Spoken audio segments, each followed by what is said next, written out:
Morning, everyone. Thank you for joining us this morning. We've got hopefully a really exciting morning planned. So this is diversity and inclusion panel discussion to talk about lots of really important issues this morning. We've got a really busy programme, so bear with us in terms of the technology as well. I hope it will all work as it should. It's obviously much easier to do these things in person, but the good thing about doing it this way is that we can reach so many of you, and we've got more than 100 people joining us this morning, so that's absolutely brilliant. I'm Karen Bates. I'm head of the employment and commercial team here at Fatansi. I'm also a member of the management board, and I do a lot of work on our diversity and inclusion strategies. Lisa Wallace, who's really helped to pull this event together, is a legal director in our Southampton team. And at the panel, we've got a fantastic panel for you. Just to introduce them to you, first of all, to introduce Essie Hardy. Essie is a trainer, disability inclusion expert, public speaker, podcaster and writer, as well as founder, owner and managing director of Celebrating Disability.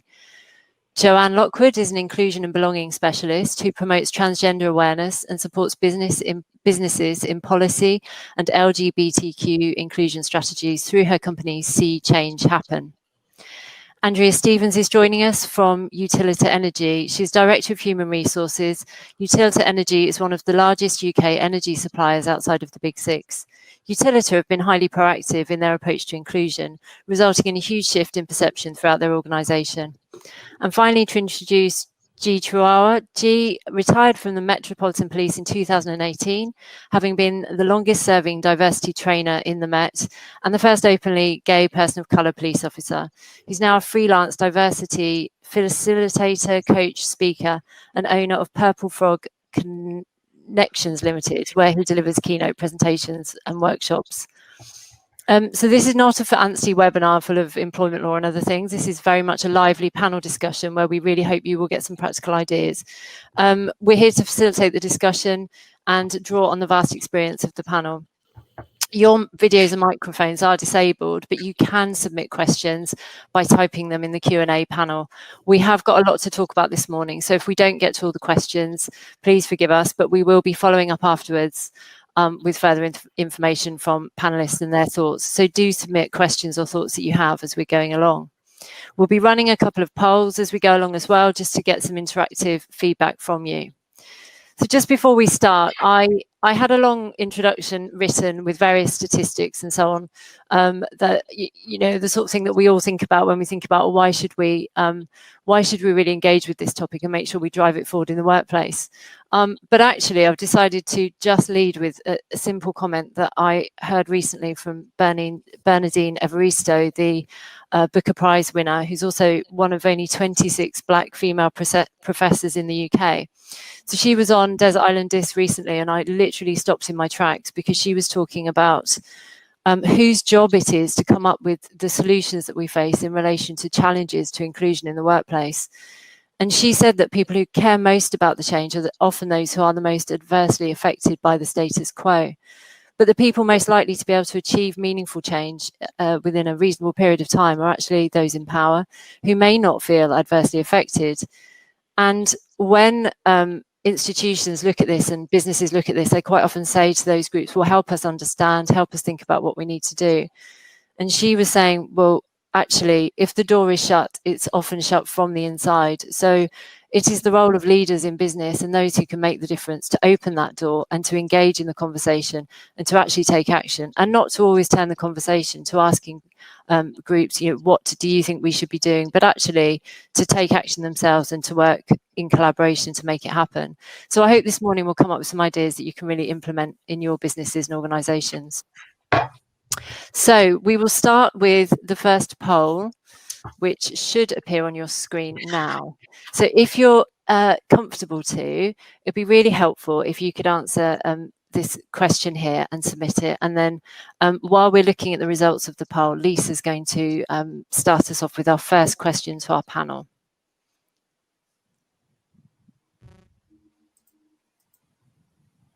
So, whilst we're waiting for the results of the poll to come in, I will ask the first question, which is, why is diversity and inclusion so important? And do you think we have a culture that supports D&I? what would you say is the most difficult part of implementing a diversity and inclusion programme? And we'll come to you, G, first. Okay. Do you want me to answer the question now while the poll's on the screen, or do you want me to wait until? If you click submit it, do it later, it will come away from your screen. You'll be able to see your fellow panelists. Right. Thank you. Okay, thank you. Good morning, everyone. Pleasure to be here, and thank you for inviting me. Why is diversity so important, and do we have a culture that supports it? I mean, diversity is important because, very simply, it's the right thing to do. That's how I look at it. It's just the right thing to do. If you have people working in your organization, it is the right thing to do. I don't think you can sort of expand it any more than that. What do we have? This thing about the culture is something I always struggle with as well, because culture can be like putting your hands in water and trying to bring the water and change the water, and it can be really difficult to work with. And you've got a formal and your informal culture. We can put all the policies and legislation and everything in the shop window, but it's the stockroom where the work needs to be done. And a lot of time people don't want to go into the stockroom because it's too dirty. They're scared of what they might bring out. But until we have the courage to do that, we won't get to the promised land, for want of a better thing. And I think the biggest challenge is getting over the fear of what problems we may find. We can't change what we don't acknowledge.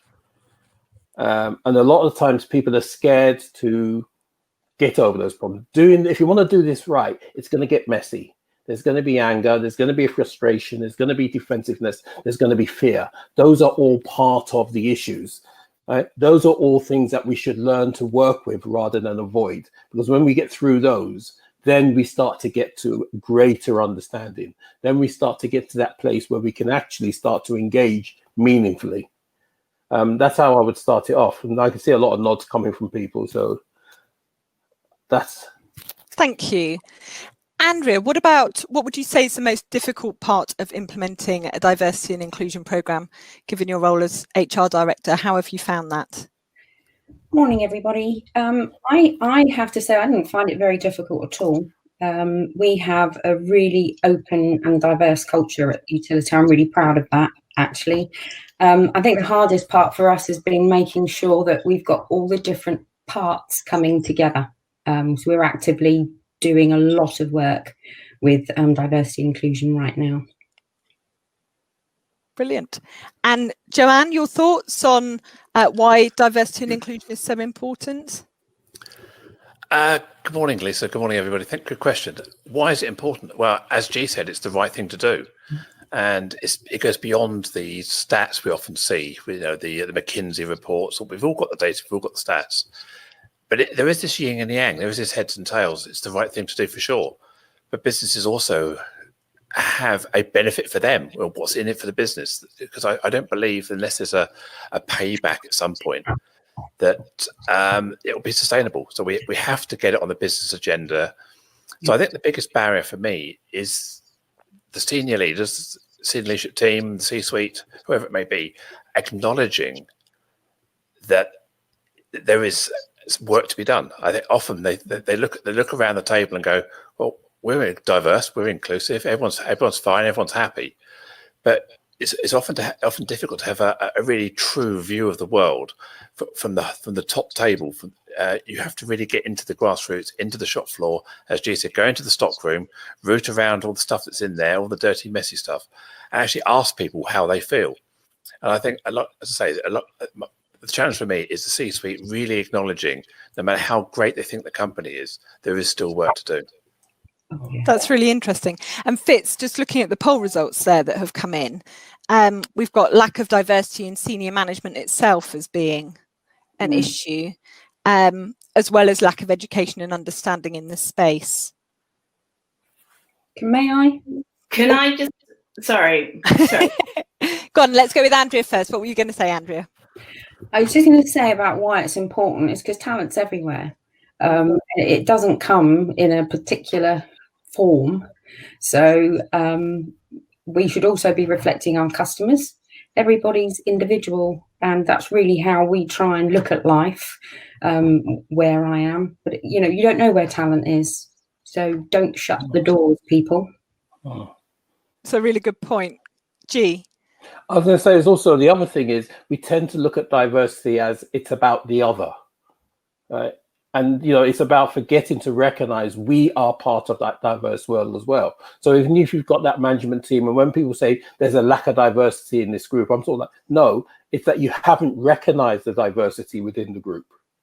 Right? You know, they may all be white males, but are they all straight? Right? Does any of them have a hidden disability? Right? So sometimes it's about recognizing the diversity that's in the room before you start to recognize what's going on everywhere else. Diversity always exists. And a lot of the times when people talk about diversity, sometimes they're actually talking about visible diversity. And it's not just about visible diversity. Diversity comes in all forms, shapes, and sizes. That's really interesting. Essie, what did you want to say? So I was just going to, I mean, I echo everything everybody said. And, you know, I really like that Andrea says, oh, well, it hasn't been difficult at all. And I've done focus groups inside Utilita as a customer representative and also a diversity and inclusion representative. And it's very obvious that Utilita is doing it for the right reasons and they've really got it going. But it's not that easy for all companies because Utilita has the culture already, then it's very easy to continue it. But the problem is that people, the businesses and organizations, they're scared of asking the questions. So I completely agree what she's saying. Joe said, go into the room and ask the questions. But the problem is people don't know how to ask. And they're scared of, you know, not just the answer, but they're scared of the offending. And I won't go into that because I know a question coming up about language and terminology. But I think the other thing that we need to know is that there is a differentiation between diversity and inclusion. And a lot of businesses that are beginning this journey don't properly understand that differentiation. Diversity is difference. Inclusion is ensuring that that difference feels part of that complete community. And those things are so different. I hear so many times people saying, oh, well, we have an inclusive culture. We have a disabled person, we've got a Black person. And I say, oh, well, you know, you've got that in me, so brilliant. But, you know, so you're being diverse. Now, how are you going to make sure that I feel welcome and valued in there? And I think that's the key. So the inclusion side of things. Diversity, because then when people see that the culture is supportive and inclusive, then people want to be part of it. Yeah. And I think also sometimes we've empowered diversity at the expense of inclusion. And in some ways, what we've created empowered victims who are addicted to the drama of diversity than moving it forward and getting to a solution to diversity, if that makes sense. Yeah. That's fantastic. Thank you very much all for your input. Let's move on to the next question, which Essie just touched on there. So what is your personal view about people using the correct terminology in respect of diversity and inclusion? Do you have a preference for what terminology is used? And do you have any suggestions of how people can avoid causing offence when it comes to terminology? I think this is something that we see raised quite often by clients. You know, people are so scared to say the wrong thing that obviously they don't say anything, which obviously isn't the right thing to do. So we welcome your thoughts on that. Joanne, let's start with you. Well, first of all, I would say language matters to me. My identity matters to me. And if my identity and my language matters to me, then it matters to you. You want to be respected as an individual. You want the language used to you as you would want to identify or how you feel you are. And that's all the basic is of language. Using the language is relevant to the person who you're talking to and communicating with. But we have to also understand that language evolves. Different people have different terminology for the same thing. What was language that was great in the 70s, we all recognize it isn't used anymore for various reasons. It became pejorative over time. It became insults. It became slurs. So we have to recognize that some language has been jettisoned into the past, but then also recognize that some communities have re-adopted some language and used it as a power of identity within themselves. And if you're outside of a particular community, it can be really, really tricky to sort of get the lingo, or it's just so complicated. Oh, God, disabled people, they're just so complicated. Trans people, there's just so many pronouns to know. Oh, it's so complicated. And often when you have that view, that can be your own privilege speaking. So I always encourage people to sort of get to know people, get to understand the language, because when I feel excluded or not included, it's often because people disengage, they walk away because they're scared of saying the wrong things. They don't know how to have a conversation. They don't know what topics to raise. That's where the communication breaks down. So I think it's expanding your circle of friends, expanding your business network, meeting people who are different to you, and embracing people's terminology and language. And I always say, this is not, don't be some sort of crazy stalker where you're trying to find a black person having a coffee with them and say, oh, I wanted to have coffee because you're black, or I've never met a trans person before. Can I pick your brains? It's more authentic than that. It's watching documentaries, it's watching YouTube videos, it's going out there. And I think, as we were saying earlier, it's about personal responsibility for enriching your own life experience to understand the different languages. But I think the key thing for me is it's about your intent, but also about the impact. So you've got to be accountable for your impact on somebody. So you can have great intent, but that can still hurt. So it's understanding you've hurt me and owning that as an accountability. I'm sorry, I didn't mean to hurt you. Can we try again? What would be better language next time? And then getting it right. So think about intent, impact, and being accountable for your impact. Thank you. Essie, what are your thoughts on the subject of terminology? So terminology is so important. And I will just say that I don't think that I put in my bio that I am a disabled person. I'm getting used to putting it down, because when people see me, I look like a disabled person. I'm a wheelchair user, but now that we're remote working, I don't look as disabled as I would do sitting in my wheelchair. So I will just add that in just now. I am a physically disabled person. Language, when it comes to disability inclusion, is so important, because language influences what other people perceive about that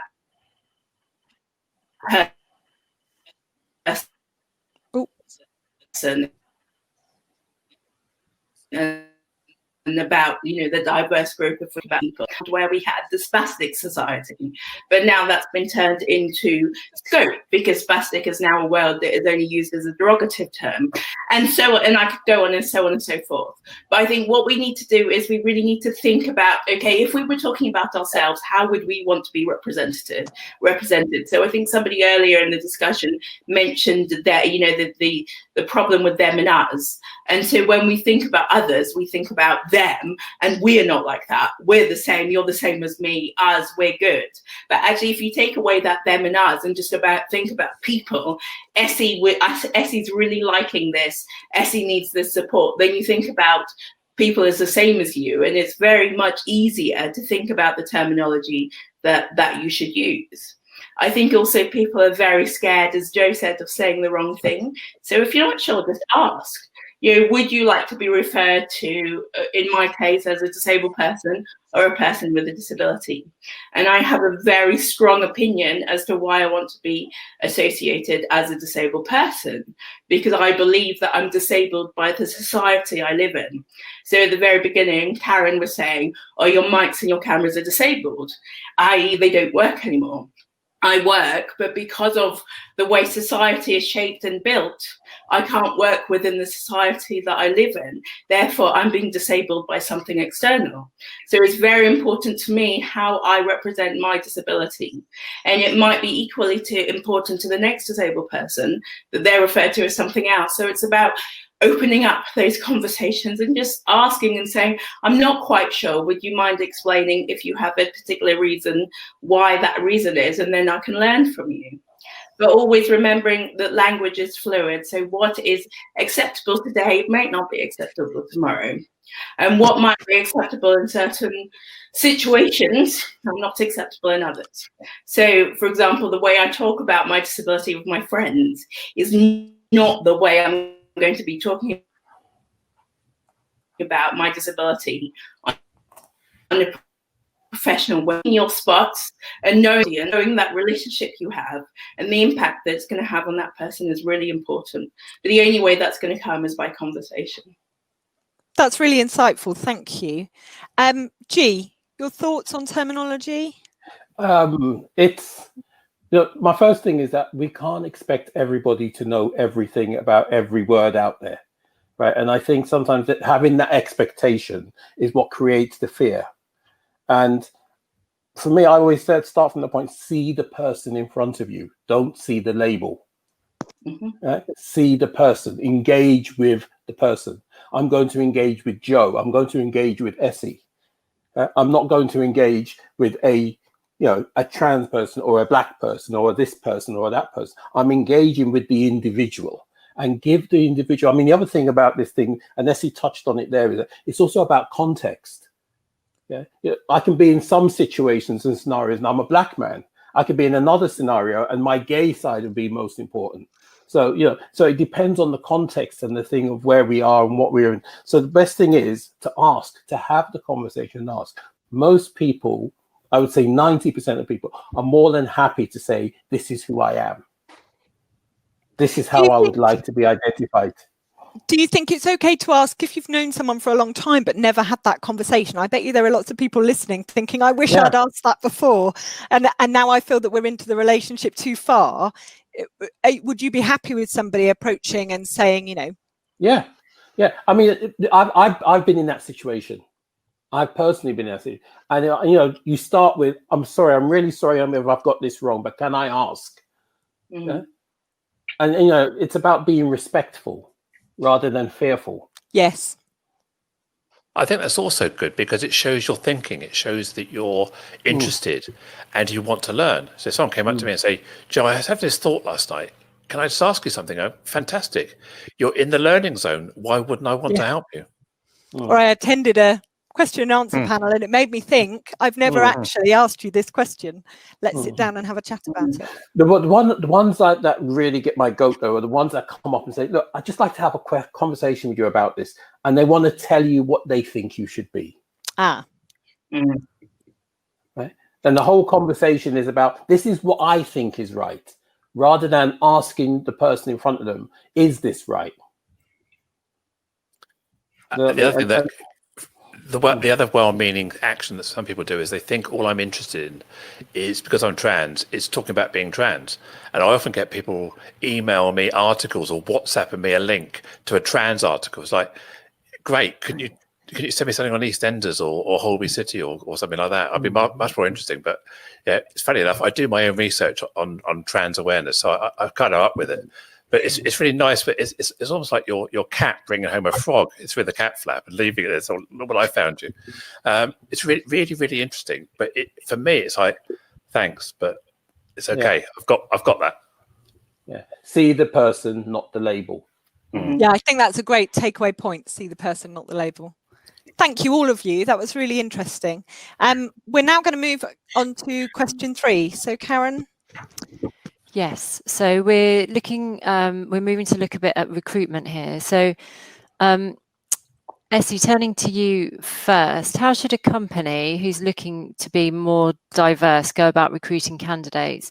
Do you think that there are traditional hiring channels that work, or are there more avenues that could be explored that would help with, first of all, diversity, but also, once you have recruited, what are your thoughts in terms of inclusivity? Because you mentioned earlier, the difference between the two, which I think is a really important distinction as well.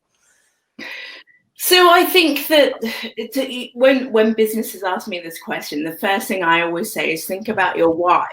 Why do you want to recruit more diversity into your business? And in my case, it's usually disability inclusion. So why do you want to recruit more disabled people in your business? And then when you've thought about the why, then it's easier to come up with the how. And a lot of it starts long before you've written the job spec and the job ad. It's about the promotion, to talk, for want of a much better word, the PR, how you're representing yourself in the media and how you're representing yourself in public to people.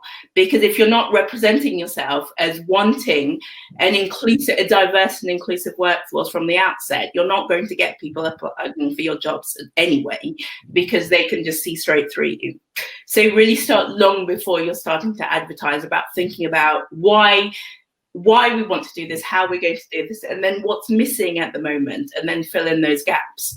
And then when it comes to recruiting, scrap everything that you know already and think about actually what do we want from this person. Okay, so for example, one of the things that is a real bugbear of me is the driving. I'm a disabled person and I don't drive. A lot of disabled people do, but I don't. And so I used to fill in lots of application forms where it said, do you drive? And I'd say, well, no, but I can still get to where you want me to go. So think about what you actually want and then ask that question, not the silly questions about, oh, can you type 100 words a minute or whatever. What do you want to get out of it? If you're looking for an HR person to help you move the culture along, develop that inclusive culture, then you want to ask questions related to that, not the bog standard questions.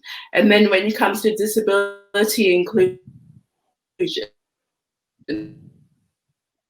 it's about looking at how the application process is structured.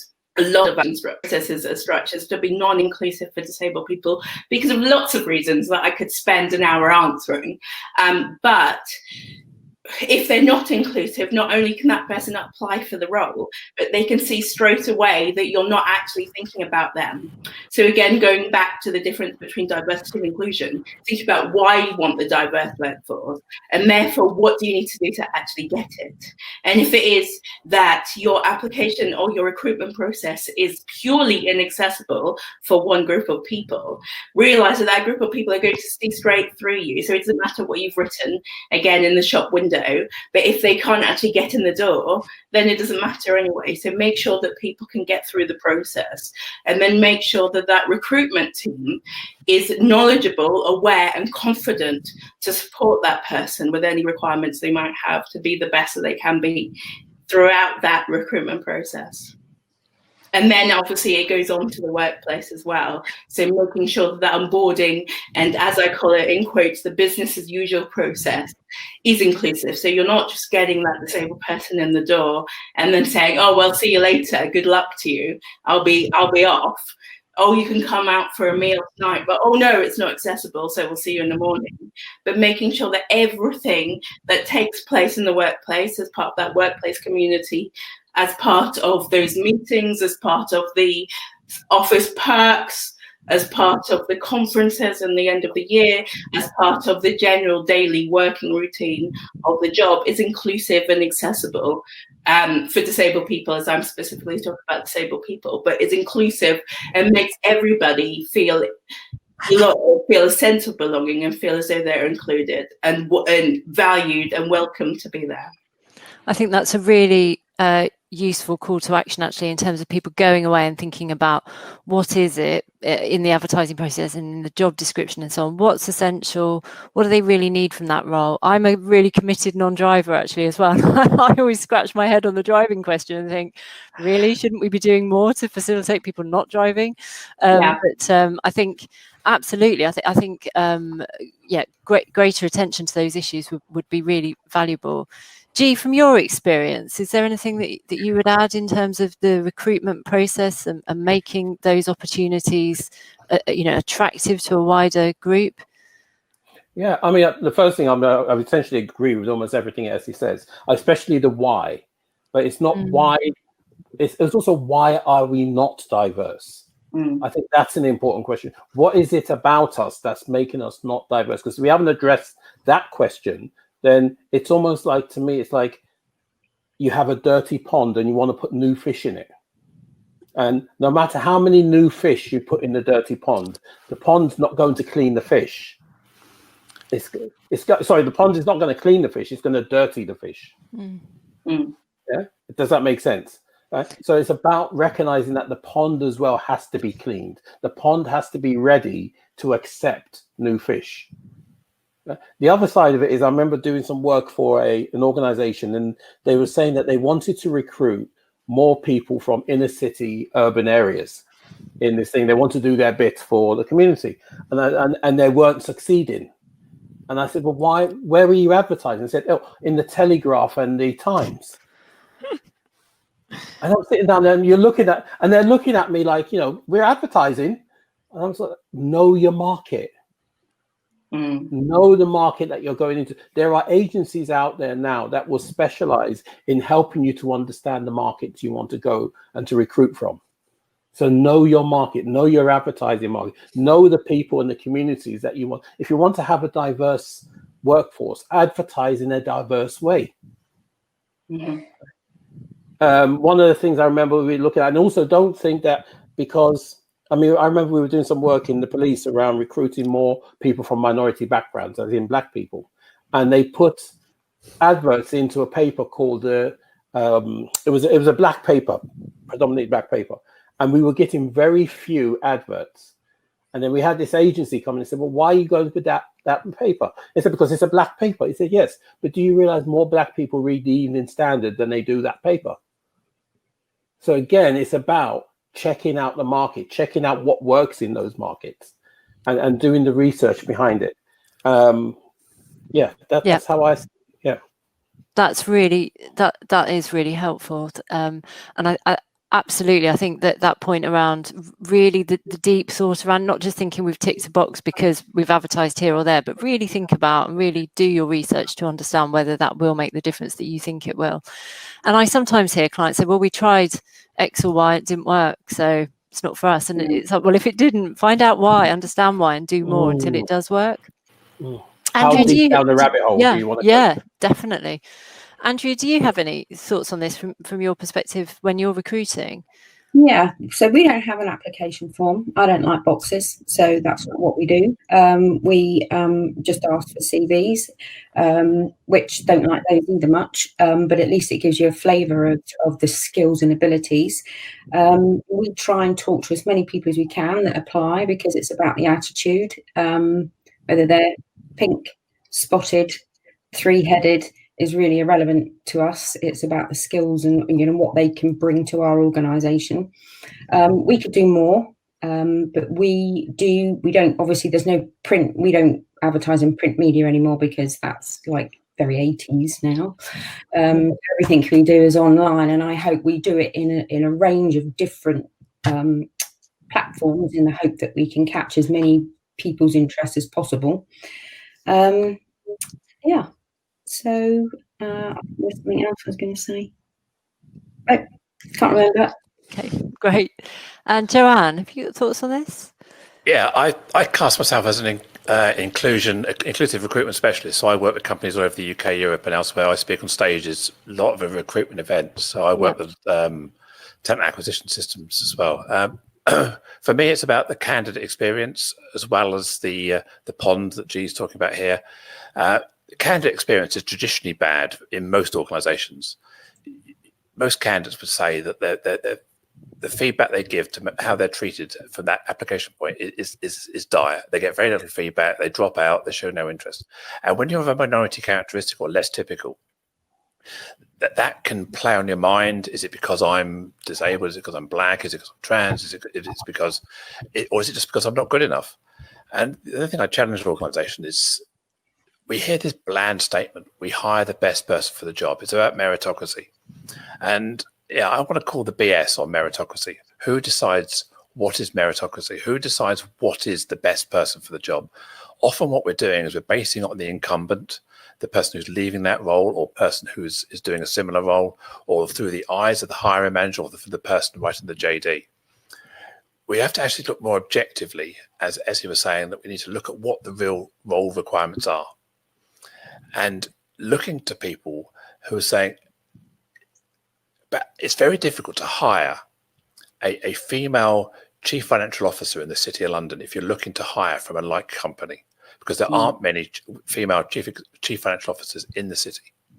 So what you have to do, you have to say, this person's got the capability.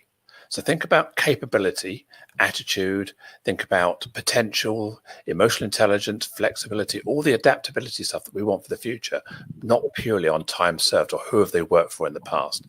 Because often we're fishing in the pond that is the like company and saying, well, we must have someone from this tier.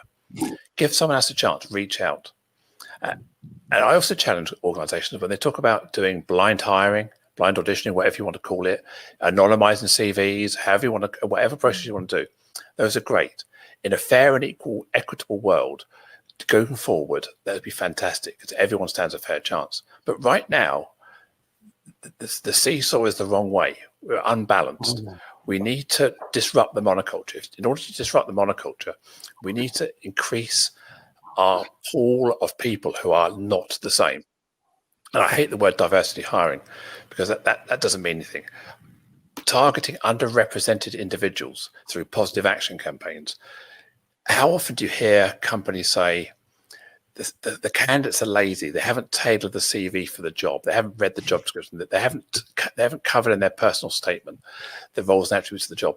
And I go back and say, okay, hiring manager, how have you tailored this JD, this offer to the employee for them?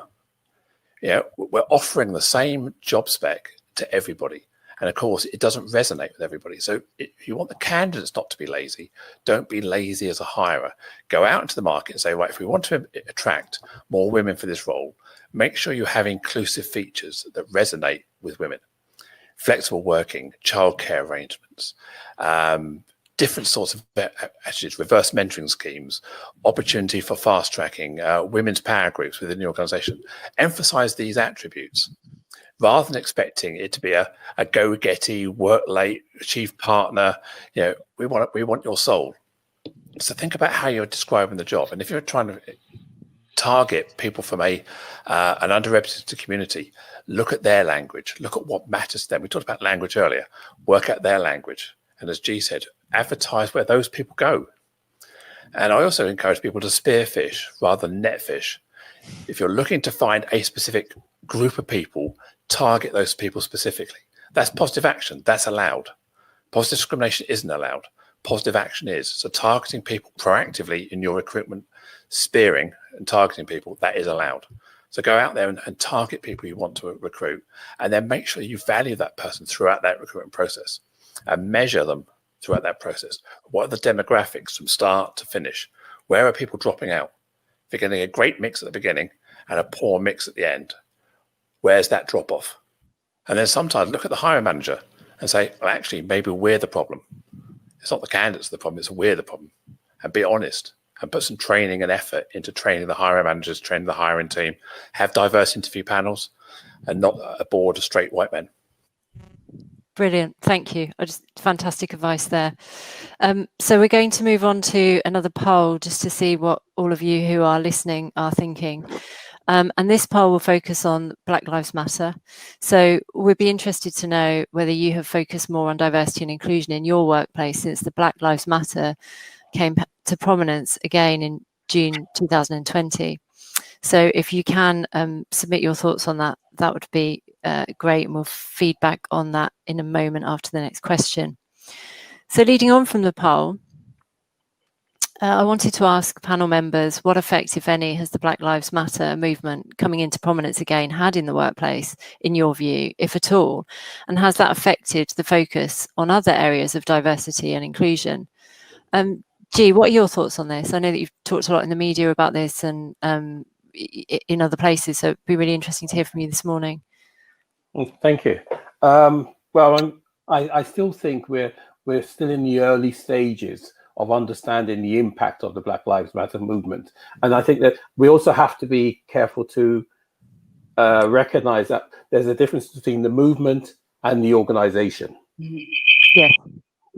And there's a big distinction. There's a lot of people that don't have anything to do with the organization, but they're totally on board with the movement. And one of the biggest things I think has happened is it's created more space for conversations. And people are starting to have more courageous conversations. I mean, this is Black History Month. We're going into Black History Month now. And I've been noticing, like on the TV, on the media, Channel 4 and ITV are doing major campaigns around Black History Month. And I think that's one of the positives of the issue. My thoughts is how long can we keep this momentum up?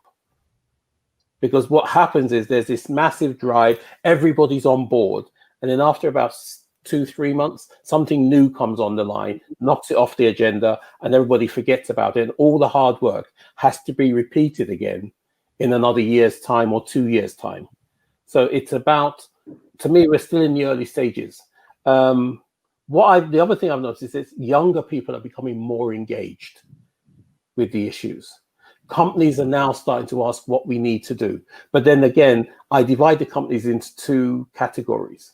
There's the companies that come to you and say, we want to change our culture. We want to be more diverse. We want to do, and I say, okay, great. We can do that. What would you like us to do? Okay, you can have one afternoon. And you sit there and you think, what am I going to do in an afternoon? And to me, those are the companies I call window dressers. Mm-hmm. We want to be seen to be doing the right thing, right? The companies I want to work with are the companies that you turn up and they say, look, we've got the overalls, we've got the cleaning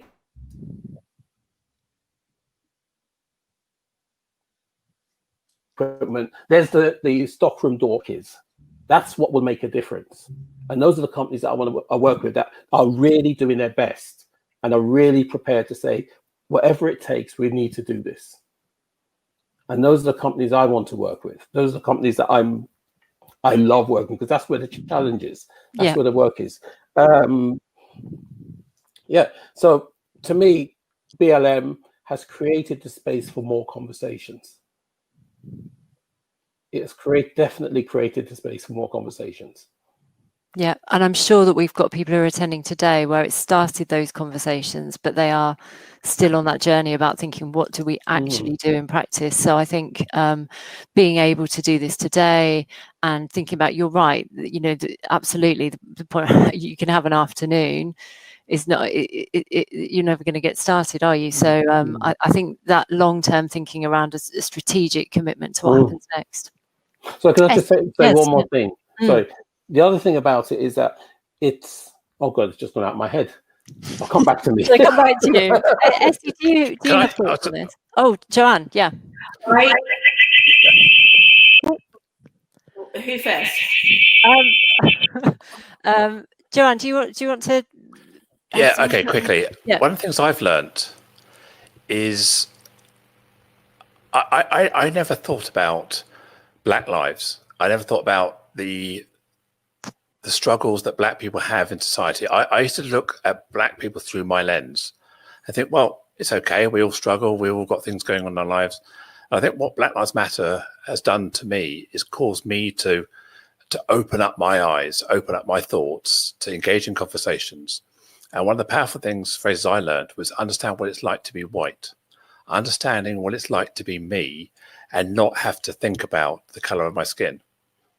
I've spent a small amount of time in Asia, in Hong Kong, and I realized what it was like to be different, where everybody else was Chinese descent. That's the only experience I've had of being immersed in a culture where I was visibly different, getting stared at, being looked at, being laughed about behind my back, or being ripped off as a tourist or something, all those kind of things. So that's the only time I've had an inkling. So I've started to reflect and understand my whiteness, and then I can help other white people understand their whiteness. So I'll never understand what it's like to be Black, but I can understand what it's like to be me, and that's how I want to use my power. Yeah, thank you. Essie, your thoughts? I completely. Oh, sorry, Essie, we've got a bit of a feedback issue for some reason. A cat scarer. I'm wondering why nobody's running out the door. It sounds like a fire alarm. I think she's going to dial back in a moment. So hopefully, we'll have some more input from her. I'll just see if the poll results there, we can see them. 62% of respondees saying yes, it has had an impact, and only 4% saying no. 7% saying no. Obviously, can't work out the percentages properly. So I think that's that is really interesting. That would suggest that I think there really is this that space opening up where businesses will be looking at this. So I think it's about the focus and the resource that's put to that, to really understanding what will make a difference in practice. I think sorry. Go ahead. No, I was going to say, I remembered what I was going to say earlier, is there's 3 stages to the Black Lives Matter agenda, for want of a better phrase. And that's the why, the what, and the how, right? And for me, people are so too much in a hurry to get to what do we need to do and how do we need to do it, right? And they haven't put enough work into understanding the why. Right? And if you do it that way, you're not doing things properly. You're doing things to tick a box, not to make a difference. Right? And the why is a lot of work. The why is the messy part. That's where the messy part is. But once you've got through that, the how and the what will fall into place. Yep. So invest in the why. Really invest in the why. And that takes time. Yeah. And again, I think a great call to action from today, if people want to go away and actually sit down and, talk within their organizations and say, where do we start? Then a great place to start. I think Essie's trying to rejoin us, but hopefully we'll be able to come back to her in a. One thought I had, sorry, Karen, is we're in Black History Month, but white people need to reflect on white history, colonialism, how the whiteness has become dominant, why it's become dominant, and once you start to understand that, you understand why people who are black or people who are not white have a tougher time, why they feel aggrieved. Why these statues, why these words, why these heroes of the culture's past are abhorrent to people who are not white, because society has been built on the labor and the wealth of our colonial past. I think it's only when I started looking at white history through a colonial lens, through a racism lens, that I started to understand that, not to feel shame, but to start to understand how our culture's been built and how white is right, black is dark, and all these kind of, we've got to think about readdressing this terminology so that we don't use this language. And often privilege reacts by saying, well, hang on a minute, it's just going PC. This is just kind of, this is too much effort. And what we need to do is look at the impact of this language and start to understand what we as a society have built and how we don't like it. I mean, we can look across the pond at the US and look at some of the more magnified examples of racism. I think, well, it doesn't happen here, but it does. It does happen here. And so it's not an American problem. It's not someone else's problem. It's also our problem. And I think it's very easy to look at someone and say, well, we're not that bad. Well, ask the people who are being affected in this country. They are suffering in that way. Yeah.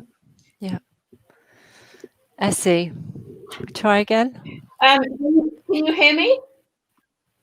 Oh, yes. No. Oh, you can hear me. We can. Down in the background. Sorry. I'm gonna. Hang on. I'm so sorry. I am rubbish at multitasking. You know what? Can you move on? Because I just cannot multitask in my life. It's fine. Yeah, it's fine. You let us know if you want us to come back to you. I will. So we've talked about the poll.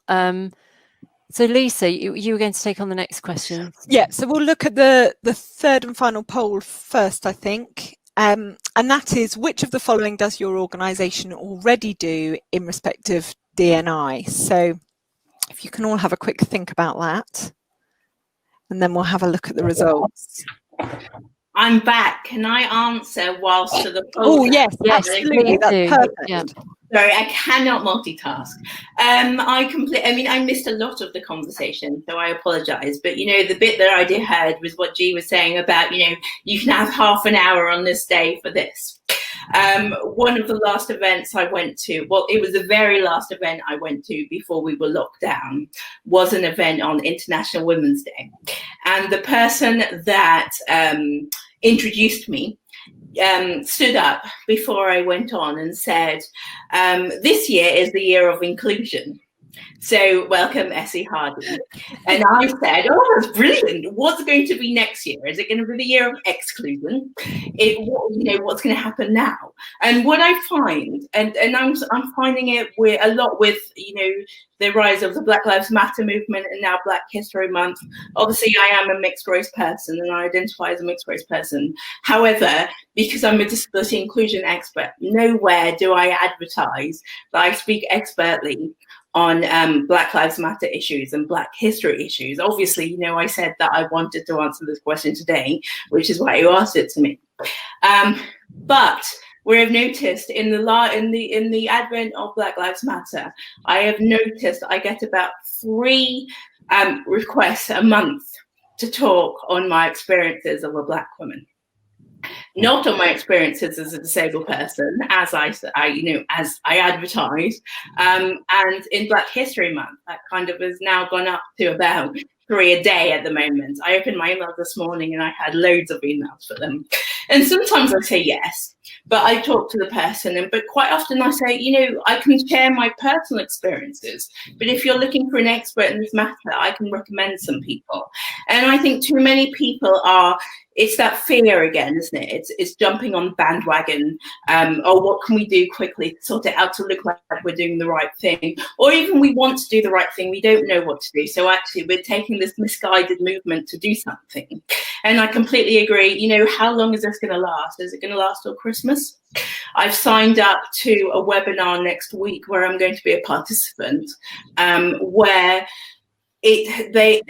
I've seen their adverts loads of times, and nowhere at all until now have they talked about diversity and inclusion in their webinars. And now they're having, in quotes, an inspirational session with 4 Black people talking. And they didn't, those are my words, but they used the words inspirational in their title. And I think, actually, what's this about? Is this about you doing the right thing? Or is this about you doing it because you feel it's the right thing? Or is this about because you want to actually learn and influence others? I think it's the latter. And so I would really kind of implore businesses to really think about the what and the why. I think you said that as well, G. And actually, after you've figured out the why, think about the how. Use it, asking people, experts with that lived experience that have the right kind of thought process behind it to help you drive that forward, because we do need to change as a result, but we need to change in the right way. We can't have, I always say about disabled people, oh, bless those disabled, inspirational lots, oh, that was lovely, let's go back to what we were doing before. Have people that actually can make an influential change and put some influential thought into what you're doing, and then do it that way, do it for the right reasons. And if you think you don't know what those reasons are, maybe don't do it yet. So can I come in there as well? There's something Essie said that just reminded me of something. When I was training to be a diversity trainer, I was sent on by the police. I was sent on a 6-week residential course, and I went on this course, and it was a real deep dive in, really unpacking, peeling away the onion layers. And on this course, on the first day I arrived, there were 16 of us in the classroom, and I was the only Black person. And my immediate thought process was, I'm going to spend the next 6 weeks talking about my experience. Right? I'm going to be a resource rather than a student. Right? The door opens, the trainer walks in, who is a white guy, Cockney. He had some fag ash stains down his shirt, egg stains around his sleeves, and there's a bit of a geezer. You know what I mean? Like that. And I'm sitting there and I'm thinking, my worst nightmare. In that 6 weeks, I learned more about being Black from him than I had done in my entire life. And I'm sitting there thinking, every time he opened his mouth, I'm thinking, oh my God, I didn't even know that about me or about my world. And the level of knowledge that he had was unbelievable. And what that's taught me is that I don't care the color or the gender or the ability you have. What I care about is, do you care enough to make yourself aware enough to make a difference. Yeah. And Don't Gigi, go because the black person's there. Go to the person that's got the passion, got the skills, got the abilities. And as Essie said, the other thing is get people in who are qualified. And what strikes me there is, you know, what you say, 6 weeks. So a 6-week investment in that course for you to do that. I guess if that guy had walked in and you just had the morning with him, you may not have got to that place of being able to have, you know, have all that experience with him and really get into the detail that was needed. Yeah, exactly. Oh, sorry, you froze there for a second. Yeah. And the other thing, that was another event again, which is I was invited to talk. They spent the whole morning talking about how they were launching this massive new strategy about diversity and their brochure and everything. And I was there to be the keynote speaker for this event and everything like that. And then it came to lunch, and we went into the room where they'd spread out this nice buffet, and they had sandwiches, vegetarian, meat. Right. So I went over and I said, sorry, what type of meat is this? And the woman just said, well, it's meat. And I say, yeah, but is it pork? Is it beef? Is it chicken? You know, because, you know, depending on who's here, and she just said, we've never had that problem before. It's just meat. If you don't like meat, you have the vegetarian option. And I'm sitting there. And then I went to the guy who had organized this event was standing next to me. And I looked at him as if to say, you know, this is what we're talking about. And his response to me was, don't worry, G, I'll put in a complaint on your behalf. And you sort of think, so everything you've just talked about on stage, actually, when it comes to the practice, it means nothing. Yeah. I think, yeah, that point, everything can matter, and it just shows the thought processes of an organization. And to say that it's your complaint that they would take forward rather than to share that concern and say, gosh, yes, we didn't think of that, that's absolutely, obviously we should. It's really interesting. That's the worry, where they didn't have that epiphany themselves. Yeah. Okay. To think, of course, of course, yeah, wow, thank you. That's the reaction you want, not oh, I'll log a complaint. It's like, you don't get it either, do you? It's like, it's crazy. So we've got lots of questions. So I pick up on G said, hire someone who's qualified. And I would just counter that with hire someone who has experience rather than qualified, because there are lots of people I've met who are qualified with their ILM in diversity inclusion level 7, but they haven't really breathed it. They're becoming more of an academic view of what you want to find is someone who has proven experience rather than proven qualifications, if you like. That's really good. Thank you. So looking at the results of the poll of which of the following does your organisation already do for D&I? They're actually fairly low percentages. I don't know whether the panellists, you're having a look at this. D&I policy and training comes up as the highest, 16%, which is probably expected. But there are no other sort of standout areas. D&I communication in both internal and external messaging, 10%.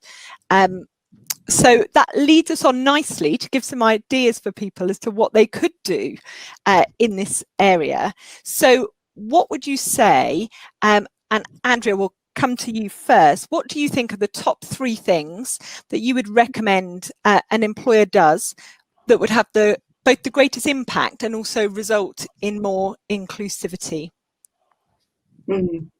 Okay, so listen to your staff and involve them, all of them. We're really lucky at Utilita. Our demographic and the people that work for us are amazing, and they want to do things. They want to help people. Prince's Trust, all sorts of different things that they like to get involved with. But you need to listen and ask questions and seek to understand, because if somebody's not like you, you don't, well, they're not you. Everybody's different. So you have to listen. And then don't try and think you can be in anybody else's shoes. You can't. So I think that's really important. We have some transgender employees, and so we met with one and we went through lots of different bits and pieces about what they felt we'd done okay for them, if there was more things we could be doing. He was very open, female to male, explained a lot about the process and the context around it, which was really helpful for us. And we're going to set up a community group with him. He would like to do that. I suspect it will get wider than the trans community. I think there will be other things that come along, but we'll give him the space and time and the support to be able to do that. It's important. I think another top point is involve your staff. If you're going to do a diversity and inclusion program, don't think that your middle class white man around the boardroom table is going to have all the answers, because they're not. We're partnered with an organisation. We've got a 3-year programme running with diversity and ability, and so we've opened hubs on the high street because we like the community feel. So we engaged with these guys through our programme. They came in and they had a look at our hubs. We changed the colour of the chairs because that would be better for people that perhaps had issues with their sight. For example, changing the colour of all our documentation to buff rather than white, for example. And we are having, we have kite marks now for all those hubs, but it was the hub teams that wanted to get involved and get behind and do that. So also in our programme, we are going through making different areas or helping different areas of the business become disability confident. So we do talk about language. I was going to come back about the terminology earlier, because the one thing through all of these diversity workshops, and we do run them quite regularly, and as I say, it's a 3-year program, people say, what terminology should I use? And always the trainers are saying, can't tell you, because it's different for everybody. If you just what we're trying to achieve with this program is all the things that people have been saying. Just have the courage to ask the question. Don't, that's what we're trying to do, so that you can just have the conversation. And also, I think the other thing is, we come from a place of, we'll help anybody. If they want to help themselves and they want to do something, we'll help. And we mean that. It doesn't matter what form that takes, whether it's if you can go half an hour early because, I don't know, it's the only haircut point you can get because of COVID, that's fine. But equally, if you need longer breaks because it will take you longer to deal with whatever it is you need to do, then that's fine too. But don't pretend that you want to help people if you don't. Authenticity is the word, I think. That seems to be a key point coming out of this morning's session, doesn't it? That why, that comes back to the why, doesn't it? Making sure you've got your why in place before you do anything else. Yeah, but so that it is authentic. Yes, it is. And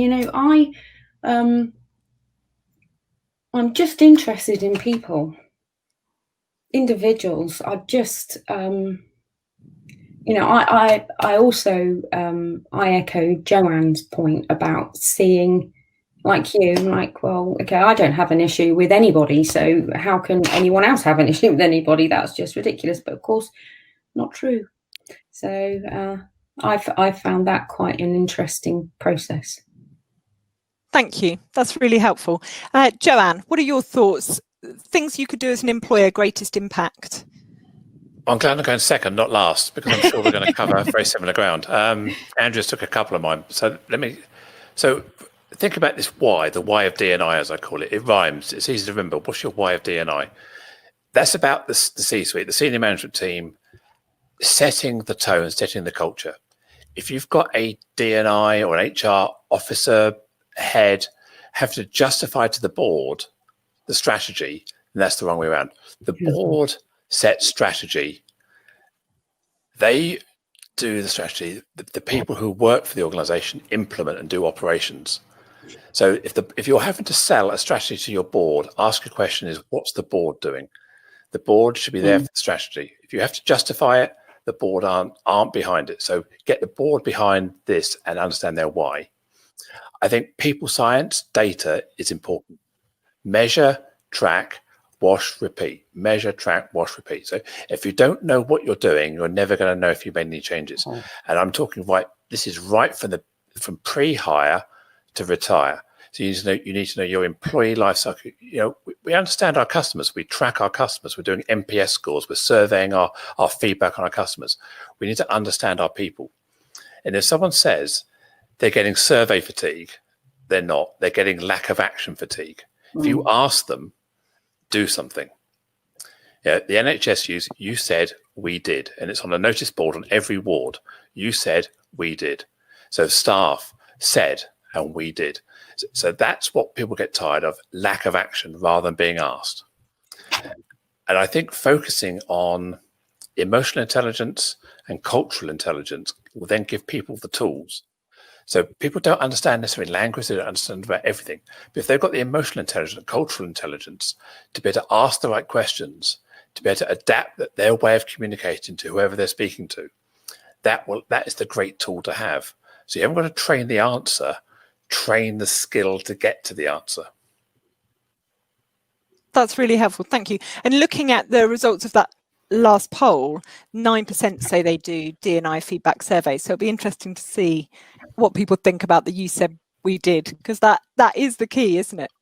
One thing, sorry, just pick up on that. I've met a lot of companies doing D&I employee engagement surveys, and my first question is, who says? They go, we don't know. So you're saying 85% of the people are really happy, 15% of the people are not so happy. Who are the 15%? And who are the 85%? They go, well, we don't know. So what you're saying is all the straight white men are really happy. All the black lesbian females are not. But you don't know. So you've got to include demographics. You've got to know who said, where they are, what their teams are, because you can't get any actionable insights out of data unless you know the who. So the importance of looking at But that, you need breaking to it down, agree with you, Joanne. seeing what that's actually telling you. Yeah. I agree with Sorry, you, Izzy? Joanne, but I think I said I agree with what you're saying, but I think also with that, completely agree with that, you need to be telling people why. So, for example, if I'm an employee within an organization, I filled in my survey and then it says, "Thank you, who are you?" I'd be like, "What? I'm not telling you who you are. I'm going to be reprimanded." So why do you want to know who I am? Why do you want to know that I'm a mixed-race disabled woman as opposed to a white gay man, for example? And explaining the why will help people be more open with their answers, I think. That would be my number 4. Build trust with your organization. Because if people don't trust you, they won't share with you. Once they trust you, they will share with you. It's a really good point though, Essie, because I think we've probably all been there, filling out surveys along the way thinking, well, hang on, if I'm going to be completely honest here, do I want to be able to be identified, etc., etc. So it is about making sure people understand why you're asking those questions and, Joanne, building that trust. So they're really good points. Essie, coming back to you, is there anything that you would like to add as to the things that you think an employer can do to have the greatest impact in this field? Yeah, I think so. And again, Joanne was right. The further down the line you have, the less unique things you have. They're all true. But, a little bit controversial, but try dropping the diversity and inclusion. Because if you're inclusive anyway, you're going to be diverse. If you're truly inclusive of everyone, then you are going to look for diverse representation. You're going to look for diverse experiences, and you're going to attract more diverse people. And then it will stop you thinking, oh my God, we need one of these. Because I think that consciously or unconsciously, people do think that. And disability is always, and after we've done all of that, we'll think about disability. So I think, if even for, you don't have to drop it in kind of in the paperwork and stuff, but if you drop it in your own language and you just think about how to develop inclusive workplaces, then half of that work would be done anyway. And I completely agree with what everybody's saying about active engagement. So engaging people people with lived experiences, and not just asking them what you would like to happen and then feeding back on what you've done as a result, but asking people if they'd like to be involved in the journey as well. And not asking them because they fit the mold of the people that you want to represent, but asking them because they've shown that they're interested. So you don't have to walk up, oh, hi, Essie, I've seen that you're really active. Would you like to be involved? But putting out something to the whole organization. We're doing this because of X, Y, and Z reason. These are the outcomes we want to get to. However, we want to engage and involve and collaborate and co-produce the outcomes and the strategy and the implementation with you. And these are the ways that we are thinking would work. But what do you think? How is it going to be inclusive? How is it going to be accessible for you all? Because another thing that people get confused about is that inclusion and accessibility are also very, very different things. I always say, I can't be part of the conversation if I can't physically access the table. So you need to think about your access as well as your inclusive strategies. But then again, that comes in when you're truly thinking about how to be inclusive of all. But active engagement, I think, is the key, and supporting people to feel confident to be part of that journey. So explaining the reasons why, and then making sure that they're valued along the way.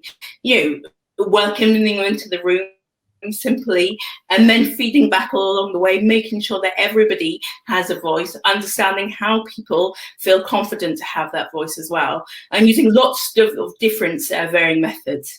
So you do have your engagement piece where you send it out over the intranet, but then you also have your focus groups. You also have your one-to-ones. You can also implement it in your supervisions. You can also have it at the water cooler or the Zoom breakfast meeting or whatever you're doing. Every stage along the way, you're listening for people's feedback, and then you're acting on their feedback. That's fantastic. Thank you. And G, putting you under pressure here to come up with 3 different things to what everyone else has said. But are there any points that you would like to raise that you think would have that greatest impact and potentially result in more inclusivity? Yeah, thanks. I've made a list when you asked that question, and as they've gone through, I've ticked them off, and I'm left with, no. I think the biggest thing for me is, the first thing is be comfortable with uncomfortable truths. Mm-hmm. Because if you're going to do this properly, there will be a part of it that will get messy. There will be a part of it that will get confused. There will be a part of it that will be uncomfortable. And if you're going to do this properly, you have to be comfortable with learning or accepting or working with uncomfortable truths. That would be my first thing I would say. Second thing I would say is that it may be driven by the top table, but it's everybody's responsibility. It has to be everyone's responsibility. It's not the responsibility of the D&I department. The D&I department are the implementers, but it's everyone's responsibility to make this work. And also with the why, I mean, everyone said it, but I'm going to add to it. It's about that why. It's also not why do we want to do it, but why haven't we done it? Why isn't it working? Why is there a problem? Why now? These are all valid questions. And when you've got those, build a vision that's more powerful than the people that have designed it. People buy into a why. And one of the simpler ways I look at it, I say, if you drive, I know we've got a couple of non-drivers here, but you go to somebody and say, if people failed their test, I say, why did you go back? And they say, well, because I wanted to. No, why? Because I wanted independence. Okay, so independence is so important to you that you were prepared to keep doing it until you got it right. If the why is powerful enough, people will do it and do it and do it until they've got it right. If the why is not strong enough, it will just fall by the wayside. The why has to be so powerful, and people buy into the emotion of it. What does it mean to feel good about working for this organization? What does it mean to feel included?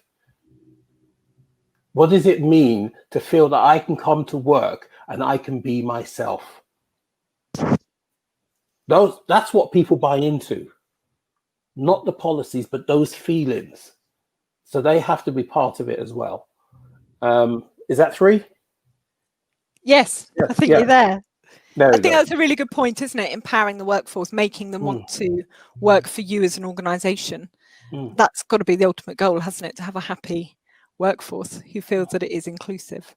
That's really fantastic. Thank you. I think we are now going to have a look at some of the questions, and I can see Karen's looking as well, that we've had loads of great questions. We've had in. lots, so it's really hard to choose them. And just to reassure you, if you've asked a question that we can't answer in the next 15 minutes that we have left of this session, we will, of course, have a look at those and see what we can get out in writing after the event.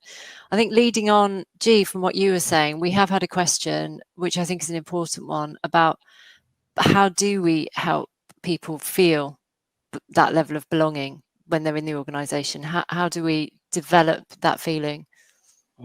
I think you've got to define it first. It's not how do we develop it, it's what does it look like? Right? And that's where you're asking your staff and you're engaging with your staff to say, you know, doing that survey, doing that cultural audit, to say, what does this look like? Rather than sitting down and expect to come, you ask, engage everyone. What does this look like? What are we trying to build here? Right? Get your staff to tell you. And a really important question, I think, is someone has said that they really like the analogy about the fish pond, but their concern is how can you clean up that pond if the existing fish don't have an awareness or understanding of different fish and or don't think that they are in a dirty pond? I think we've all experienced that, where people, it's the sort of, actually there isn't a problem here. Yeah. Anybody else want to take that? Well, I think it's about driving that awareness, isn't it? So I think with the kind of the engagement piece, going back to the engagement piece, getting everybody to be part of the journey, it starts with the awareness piece. So why are we doing? Yeah, again, back to the why. But why are we doing that? This is why we want to do it. This is what's going on. This is what our employees are telling us, and this is where we want to get to. And this is what we're going to do to help you come along on the journey. So that might be training sessions, that might be seminars and webinars, that might be, in my organisations, we called them lunchtime specials, where people came up and talked about their experiences of a different subject. And then people were free to ask them questions and then to kind of work with them to expand their knowledge. But I think it needs to go back to that awareness piece of people. We can't just expect everybody to know everything. Everybody has different experiences, and that's not their fault. It's like unconscious bias. It's not your fault when it's unconscious. It's your fault when it's conscious. So bring people along the journey by giving them the tools to help themselves to understand more.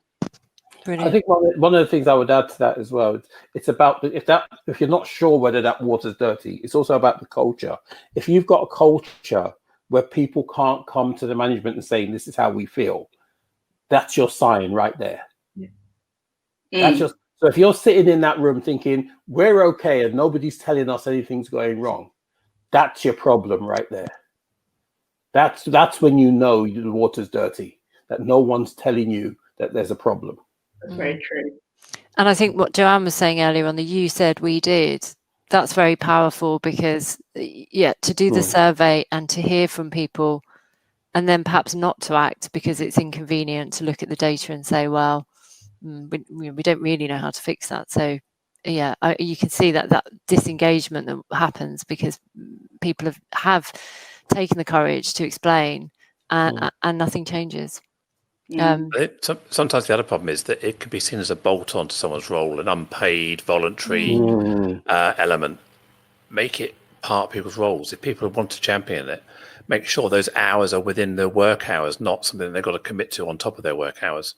Yeah. I also say if you're doing these lunch and learns, you're doing these sessions, often I see companies doing them as voluntary. That we're putting this thing on Friday afternoon. Please turn up if you can make it. Do some analysis of who never comes. Because what happens often is you're in the echo chamber. Everybody who comes to these sessions generally is part of the crowd, is part of the cheerleaders. We very rarely get people who go, well, it's not for me. It's like D&I, it's all too politically correct, or we don't want to hear another black story, or here we go again, disability. What about me as a white person type stuff?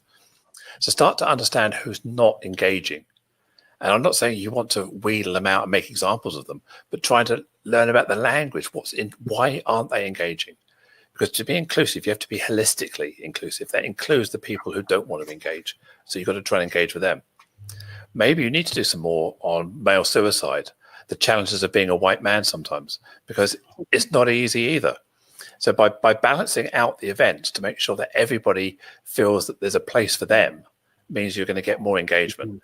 Whereas if you just focus on people who are seen to be the minority or the diversity or the underrepresented, the majority think, well, that's not for me. That's for black people who are going to talk about black things, women to go and talk about women's things.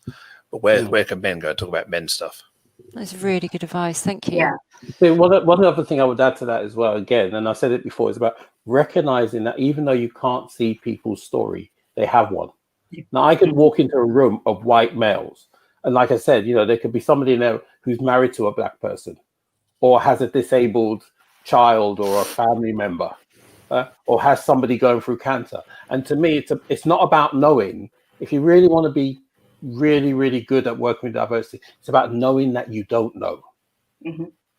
And when you know that you don't know, you begin to know. Now that sounds a bit like a riddle, but that's the way it works for me. Yeah. It's knowing that you don't know. Because when you know you don't know, you don't make assumptions. Yeah. I think the other Thank thing you. to think of it is if people aren't getting valued as part of their role, they're not going to do it. If they're not being measured, if they're measured on financial performance targets, they know they have to hit the financial performance target. How do you measure somebody on their D&I engagement? I've talked to people about giving people these gold stars. So every time you attend an event, you get a gold star, whatever you want to call it, a D&I crystal, something. And then their KPI is by the end of the year, get 10 crystals, get 10 stars. And you're putting it on, say, 15 events. So they've got to attend 2/3 of the events that year to hit their KPI target. And that's the way you can get engagement. Not force people, give people choice, but also give them an expectation that it is for them to engage with as well.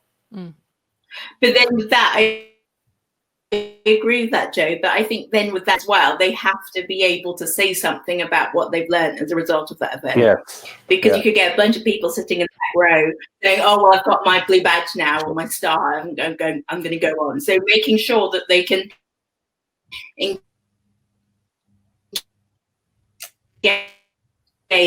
and they have something to say as a result of what this. I don't want the NHS slogan. You said we did. I like the idea, but it leaves too much assumptions. So I know, for example, because I've been involved with NHS, that NHS, when they do, they gather lived experience and they gather expert experience and expert advice to make changes. But the slogan alone, you say we did, makes the assumption perhaps that we're assuming that that's what you wanted me to do. So it's about how you ask the questions on the form and what you're asking to elicit the right responses, not the right responses, but the responses that will help you to move forward. So, you don't feel engaged. Can you tell us a bit more about why?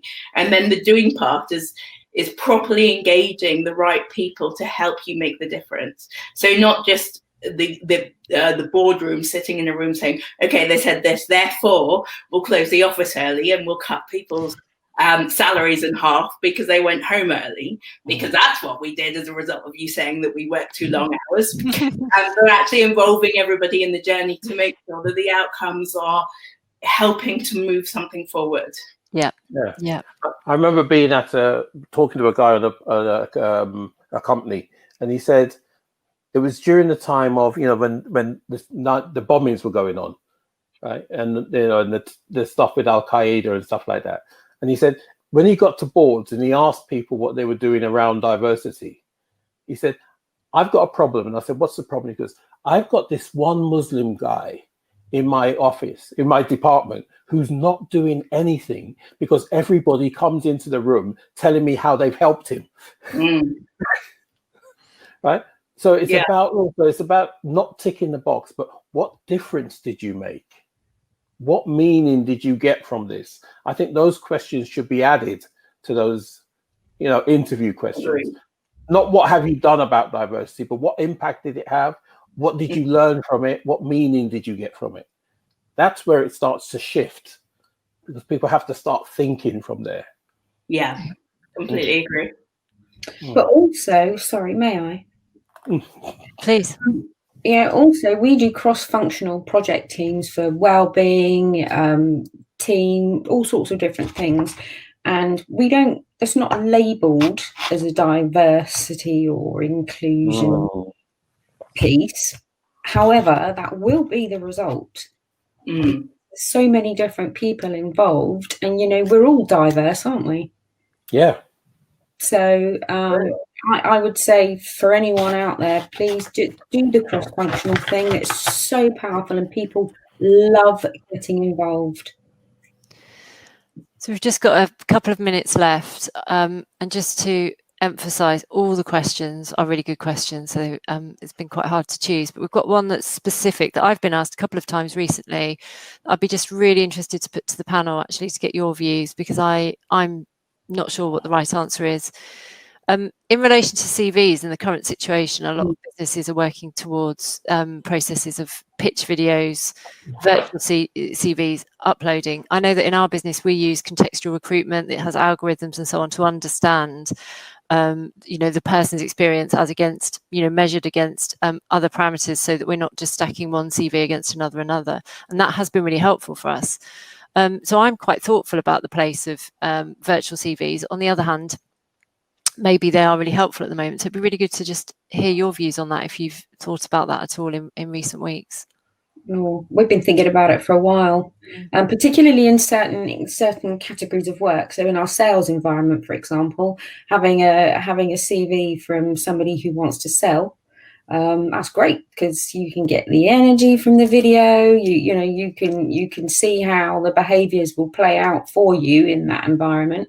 I personally think they're great. I think, though, that's one of many different ways of getting people the information.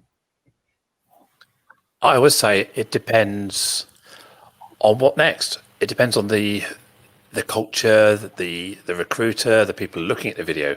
What's their bias? So if I submit a video and I happen to be trans, happen to have a characteristics on a CV, I can maybe hide that until stage 2. On a video, I'm me from the beginning. If the role I'm applying for doesn't require me to have face-to-face conversations with customers, with other members of staff, what does my video performance matter? If I'm going to be driving a forklift truck and I apply on video, why is that part of my role? And I see a lot of companies, and I challenge them on this, in terms of it benefits a video interview or a video submission benefits certain people, certain personality types. There are many people, many female friends I have, who don't want their photograph taken. They get really anxious when they have to go on a Zoom call and have their camera on. And this is going to heighten someone's anxiety. So I think it depends on how you use that information. It depends on how you sell that, how you prepare someone for that, and giving them a choice of how to submit. And then looking back on it, do the data analysis. Do you tend to hire people who submit video than people who don't submit video? The people you tend to hire from a video, do they tend to be like this, or do they tend to be like that? So you need to look at the bias afterwards, and then lift the drain up on the process and go, okay, did it achieve our objective? What did it do for us? And are you going on camera as part of that process and saying, hi there, candidate, this is what we want you to do next? This is the kind of question, make it all that friendly engagement, where you're just sending them an email saying, click here and record. So you've got to meet people both ways on that journey. Yep, such a good point. So true, so true. And from I completely agree with what both of you said. And from a disability inclusion point of view, it's not going to be accessible for everyone.